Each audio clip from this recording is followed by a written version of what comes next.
going to make sure that in no way do I enable Donald Trump to ever be president of the United States again. And that's more important than my own personal ambition. An announcement, an apology, and a mini essay on the dangers of unprincipled ambition, all from former New Jersey Governor Chris Christie announcing he is suspending his campaign for the Republican nomination for the presidency. Mara Gillespie and Chuck Rocha join me now here at the table. Mara previously served as an advisor to former House Speaker John Boehner and Congressman Adam Kinzinger. She's now founder of BlueStack Strategies. Chuck is a Democratic strategist who serves as the president of Solidarity Strategies. He was an advisor for Bernie Sanders' 2020 presidential campaign. Mara, it is, of course, my obligation to start with you as the resident Republican at the table. Your thoughts, your reaction. And a fellow New Jerseyan. Yes, fellow New Jerseyan. I didn't know that, but I know that now. So I'm glad to see this. I think it's the time to do so. Why are you glad? I think what Chris Christie's goal has always been was to, even though he said it was to win, it was also to ensure that Trump didn't get the nomination. And at this point, he's seeing the poll numbers, and Nikki Haley has, really closed the gap between her and Trump as far as New Hampshire goes. And with him polling in at around 12%, those numbers going to Nikki Haley, which I believe a large chunk of them would go to her, that puts her ahead of Donald Trump in New Hampshire. So it's a beneficial time. And then you kind of look and see where does it go from there as far as Nevada, South Carolina, Michigan. And I think this is the time to do it. I don't think that he's going to throw his support behind Nikki Haley right now. He's made that kind of clear that he's not interested in doing that. But those who are supporting Chris Christie are going to look for a candidate that's going to be firm on our foreign policy, that's going to stand up and differentiate from Donald Trump. And right now, who's left in the race to do that but Nikki Haley? And so from your perspective, even if Chris Christie doesn't say, I endorse Nikki Haley, whether that's tomorrow, the next day, the day after the Iowa caucuses, most of those New Hampshire supporters who were thinking about Chris Christie will do the math themselves? Well, and I think and shift to Haley? I think they will shift to Haley if they don't shift to Biden. There are probably some of those who may shift back to Biden. So it's not a guarantee that that 12% will go to her, but it won't go to another candidate in the GOP field. Right. It won't go to DeSantis. It won't go to anywhere else. So it may not be Nikki Haley plus 12 from Chris Christie. It may be plus 8. But I think a large chunk of it could go to her. Right. And that's a benefit to her. And what she needs and what any candidate needs in the closing days of a contested battle for the nomination is you need to be adding, not subtracting. Absolutely. And you believe this will help add for Nikki Haley, at least in New Hampshire. Yes. How about, and I want to ask you this, because you can find this in the polls, and you can certainly find it when you talk to Republicans outside of New Hampshire. South Carolina would be the next most important place.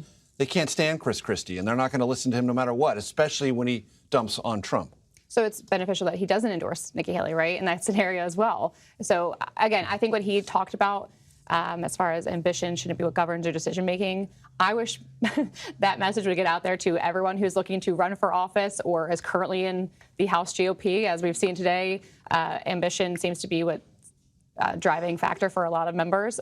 But as far as this race, the GOP field, I think what he is trying to get at is that Donald Trump can't be our candidate, and I hope that those who are supporting him will turn towards Nikki Haley. Chuck, your sentiments as you watch this play out. I've been running campaigns for a long time, and I've been on both sides of this, right? Sometimes the numbers just don't add up. It's just math. And he's doing what he's been saying he'd do from the beginning, is try to do what he can do to make sure Donald Trump's not the nominee. And that's what you have to do today if your numbers are where they're at. Is now the time to do it? I think so, because as you go into Iowa, I know we've all been talking about New Hampshire because independents can vote, Democrats can vote. In Iowa, I heard you talking to the crew earlier on the ground there in the freezing tundra of Iowa, where I remember a year ago in this same cowboy hat, me and Ed O'Keefe was having an interview while Bernie was running, right? It's cold. It takes a lot to show up when it's -5. I think that's what Finn said. A few people make a lot of difference in Iowa because it's so few people. And y'all talk about viability. I saw the class you were doing, the tutorial earlier about how to become viable. A number here and a number there changes things with just like 3 people, not hundreds of people like you need or thousands in New Hampshire. So every little bit starts adding up. And where this caucus goes, Iowa, New Hampshire, or even down the road to South Carolina, a few hundred votes, a few thousand votes make a big difference. So you think this could have a psychological lift for Haley, but not DeSantis? This is a Haley conversation. The Chris Christie out is a Haley conversation. Presidential campaigns are about momentum. And always about momentum. I try to tell people all the time when they're like, well, what happened to Bernie and what happened with Biden? Biden won races on Super Tuesday that he had no staff in 4 years ago because the momentum was just with him. That same momentum today is with Nikki Haley. Very good. I am delighted to bring back, because they haven't left me here at the table, giving me all sorts of intellectual and emotional guidance and sustenance, Mara Gillespie and Chuck Rocha. So, Mara, how do you think this event, this development, Chris Christie dropping out, will be viewed within the Trump world? Consequential, inconsequential? I'm sure they're already saying, you know, of course he should have dropped out earlier. Why was he even in it? Blah, blah, blah, blah. All those things. We're probably going to already see that on X, Twitter, whatever. But I think one thing that I would point out what he's talked about was when he apologized for, in 2016, I did let ambition govern my decision making. I was wrong.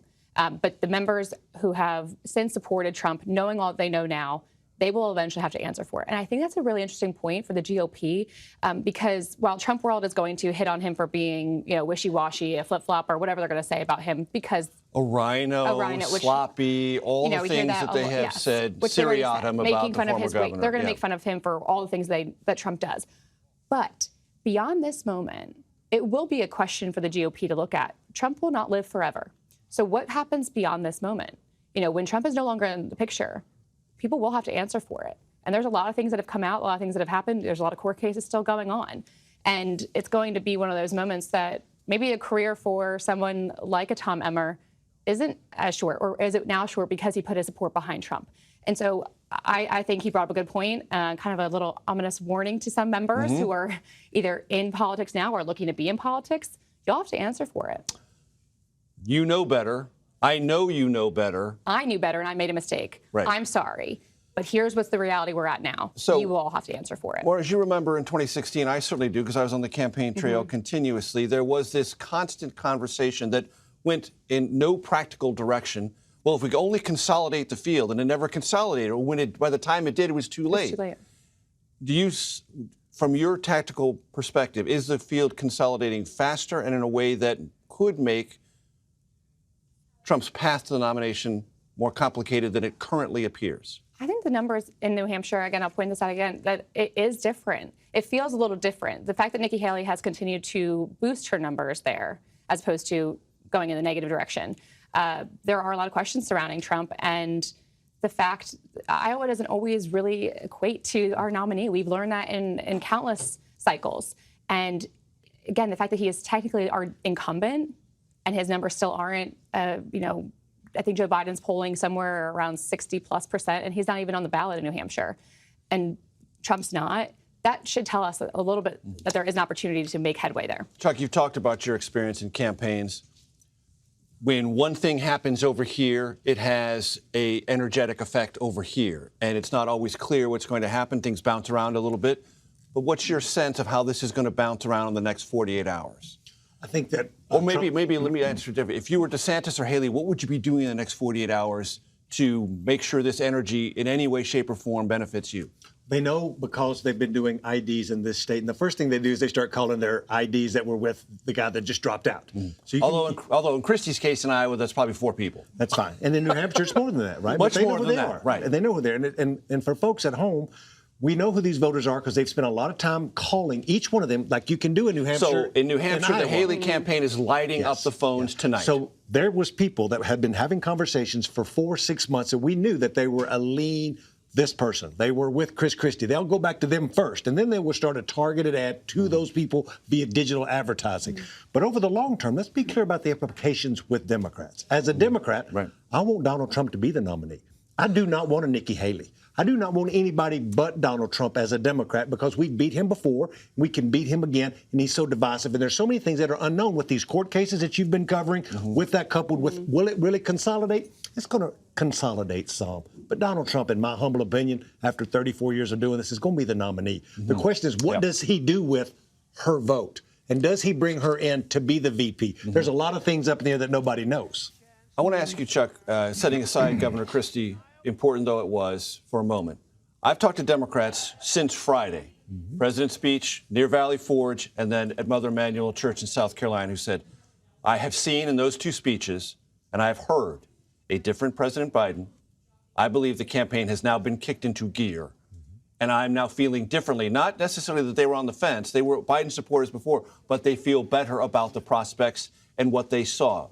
Is that something that you have heard? Is that something you fundamentally believe? Did something happen in those two speeches that wasn't there before? Look, in every campaign, you want to get through the holidays. And then you want to kick off the campaign in the beginning of the year. Sharpening is what the Biden campaign said. They said they weren't launching. They said they were going to sharpen their tone. Well, in focus groups that I was doing in December, Democrats, I'm sure the campaign was doing the same thing, want to see him being more assertive, being more quote unquote tough or louder about the opposition and what you've done and brag about what he's done. And I think that's what you've seen in the sharpening quote unquote of the message, which you have to do as we move into a primary where Republicans will take up all the space because they're having a primary. And we're sitting here talking about it. You can't lose fact of that, what Joe Biden has done and what the campaign is trying to do. As a Republican, Mara, did you detect anything, a stronger spring in Biden's steps, something rhetorically that was there that wasn't there before?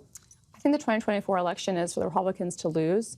And it's kind of well, finally, he stepped up to campaign. I've been wondering where he's been. And I do think there's a lot of questions that people have, not just Republicans, but who's in charge of the White House? Who is in charge? And the defense secretary's situation does not provide any reassurance there. And I do think that's going to be a question going into the election. Now, again, we are 10 months away or whatever it may be. So there is some time for the narrative to change a little bit. But that certainly didn't help this couple of the situation. And again, I think it's the Republicans to lose. And to your point, if we pick Donald Trump, we will lose.